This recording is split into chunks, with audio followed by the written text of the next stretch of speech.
हरे कृष्ण। श्रीमद् भगवत गीता अध्याय 5 कर्मयोग कृष्ण भावना भावित कर्म। अर्जुन ने कहा, हे कृष्ण, भले आप मुझसे कर्म त्यागने के लिए कहते हैं और फिर भक्ति पूर्वक कर्म करने का आदेश देते हैं। क्या आप अब कृपा करके निश्चित रूप से मुझे बताएंगे कि इन दोनों में से कौन अधिक लाभप्रद है? श्री भगवान ने उत्तर दिया, मुक्ति में लिए तो कर्म का परित्याग तथा भक्तिमय कर्म योग दोनों ही उत्तम है, किंतु इन दोनों में से कर्म के परित्याग से भक्ति युक्त कर्म श्रेष्ठ है। जो पुरुष न तो कर्म फलों से घृणा करता है और न कर्म फल की इच्छा करता है, वह नित्य सन्यासी जाना चाहता है। ये महाबाहु अर्जुन, ऐसा मनुष्य समस्त द्वंद्वों से रहित होकर भवबंधन को पार कर पूर्णतया मुक्त हो जाता है। अज्ञानी ही भक्ति कर्मयोग को भौतिक जगत के विश्लेषणात्मक अध्ययन सांख्य से भिन्न कहते हैं। जो वस्तुतः ज्ञानी है वे कहते हैं कि जो इनमें से किसी एक मार्ग का भली भांति अनुसरण करता है वह दोनों के फल प्राप्त कर लेता है। जो यह जानता है कि विश्लेषणात्मक अध्ययन सांख्य द्वारा प्राप्त स्थान भक्ति द्वारा भी प्राप्त किया जा सकता है, और इस तरह जो सांख्य योग तथा भक्ति योग को एक समान देखता है वही वस्तुओं को यथारूप में देखता है। भक्ति में लगे बिना केवल समस्त कर्मों का परित्याग करने से कोई सुखी नहीं बन सकता, परंतु भक्ति में लगा हुआ विचारवान भक्ति शीघ्र ही परमेश्वर को प्राप्त कर लेता है। जो भक्ति भाव में कर्म करता है, जो विशुद्ध आत्मा है और अपने मन तथा इंद्रियों को वश में रखता है, वह सबों को प्रिय होता है और सभी लोग उसे प्रिय होते हैं। ऐसा व्यक्ति कर्म करता हुआ भी कभी नहीं बंधता। दिव्य भावनामृत युक्त पुरुष देखते, सुनते, स्पर्श करते, सूंघते, खाते, चलते, फिरते, सोते तथा श्वास लेते हुए भी अपने अंतर में सदैव यही जानता रहता है कि वास्तव में वह कुछ भी नहीं करता। बोलते, त्यागते, ग्रहण करते या आंखें खोलते बंद करते हुए भी वह यह जानता रहता है कि भौतिक इंद्रियों का अपने अपने विषयों में प्रवृत्त है और वह इन सब से पृथक है। जो व्यक्ति कर्म फलों को परमेश्वर को समर्पित करके आसक्ति रहित होकर अपना कर्म करता है, वह पाप कर्मों से उसी प्रकार अप्रभावित रहता है जिस प्रकार कमल पत्र जल से अस्पर्श रहता है। योगी जन आसक्ति रहित होकर शरीर, मन, बुद्धि तथा इंद्रियों के द्वारा भी केवल शुद्धि के लिए कर्म करते हैं। निश्चल भक्त शुद्ध शांति प्राप्त करता है, क्योंकि वह समस्त कर्म फल मुझे अर्पित कर देता है।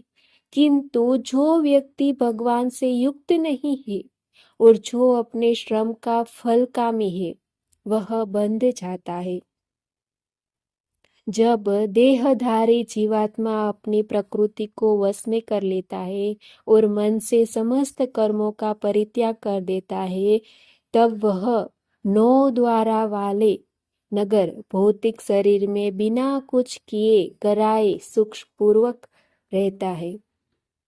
शरीर रूपी नगर का स्वामी देहधारी जीवात्मा न तो कर्म का सूजन करता है न लोगों को कर्म करने के लिए प्रेरित करता है, नहीं कर्म फल की रचना करता है। यह सब को प्रकृति के गुणों द्वारा ही किया जाता है। परमेश्वर न तो किसी के पापों को ग्रहण करता है न पुण्यों को, किंतु सारे देहधारी जीव उस अज्ञान के कारण मोहग्रस्त रहते हैं जो उनके वास्तविक ज्ञान को आच्छादित किए रहता है।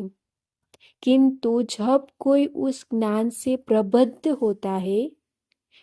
होता है जिससे अविद्या का विनाश होता है, तो उसके ज्ञान से सब कुछ उसी तरह प्रकट हो जाता है जैसे दिन में सूर्य से सारी वस्तुएं प्रकाशित हो जाती है।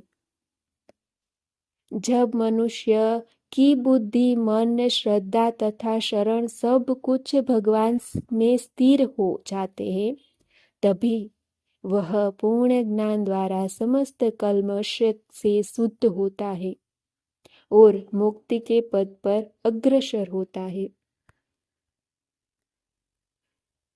विनम्र साधु पुरुष अपने वास्तविक ज्ञान के कारण एक विद्वान तथा विनीत ब्राह्मण, गाय, हाथी, कुत्ता तथा चांडाल को समान दृष्टि समभाव से देखते हैं। जिनके मन एकत्व तथा समता में स्थित है, उन्होंने जन्म तथा मृत्यु के बंधनों को पहले ही जीत लिया है। वे ब्रह्म के समान निर्दोष है और सदा ब्रह्म में ही स्थित रहते हैं। जो न तो प्रिय वस्तु को पाकर हर्षित होते हैं और न अप्रिय को पाकर विचलित होता है, जो स्थिर बुद्धि है, जो मोह रहित और भगवद्गीता को जानने वाला है, वह पहले से ही ब्रह्म में स्थित रहता है। ऐसा मुक्त पुरुष भौतिक इंद्रिय सुख की और आकुष्ट नहीं होता, अपितु सदैव समाधि में रहकर अपने अंतर में आनंद का अनुभव करता है।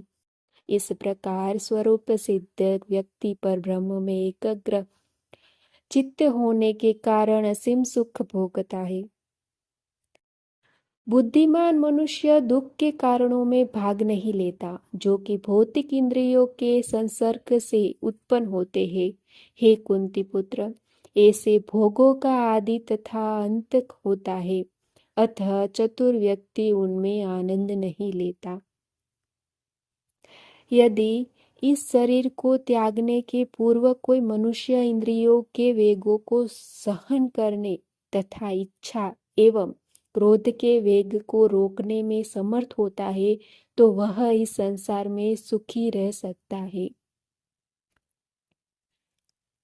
जो अंतःकरण में सुख का अनुभव करता है, जो कर्मठ है और अंतःकरण में ही रमण करता है तथा जिसका लक्ष्य अंतर्मुखी होता है, वह सचमुच पूर्ण योगी है। वह परब्रह्म में मुक्त पाता है और अंत तो गत्वा ब्रह्म को प्राप्त होता है। जो लोग संशय से उत्पन्न होने वाले द्वैत से परे हैं, जिनके मन आत्म साक्षात्कार में रत है, जो समस्त जीवों के कल्याण कार्य करने में सदैव व्यस्त रहते हैं और जो समस्त पापों से रहित है, वे ब्रह्म निर्वाण मुक्ति को प्राप्त होते हैं। जो क्रोध तथा समस्त भौतिक इच्छाओं से रहित है, जो स्वरूप सिद्ध आत्मसंयमी है और संसिद्धि के लिए निरंतर प्रयास करते हैं, उनकी मुक्ति निकट भविष्य में सुनिश्चित है।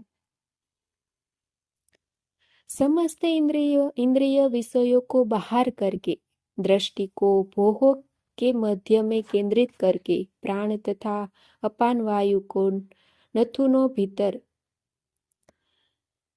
रोक कर और इस तरह मन, इंद्रिय तथा बुद्धि को वश में करके जो मोक्ष को लक्ष्य बनाता है, वही योगी इच्छा, भय तथा क्रोध से रहित हो जाता है। जो निरंतर इस अवस्था में रहता है वह अवश्य ही मुक्त है।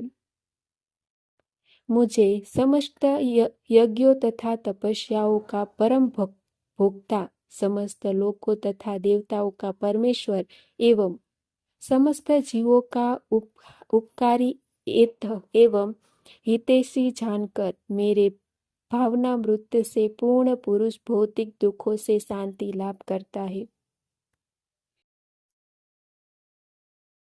इस प्रकार श्रीमद् भगवद गीता के 5म अध्याय कर्मयोग कृष्ण भावना भावित कर्म का तात्पर्य पूर्ण हुआ। हरे कृष्ण।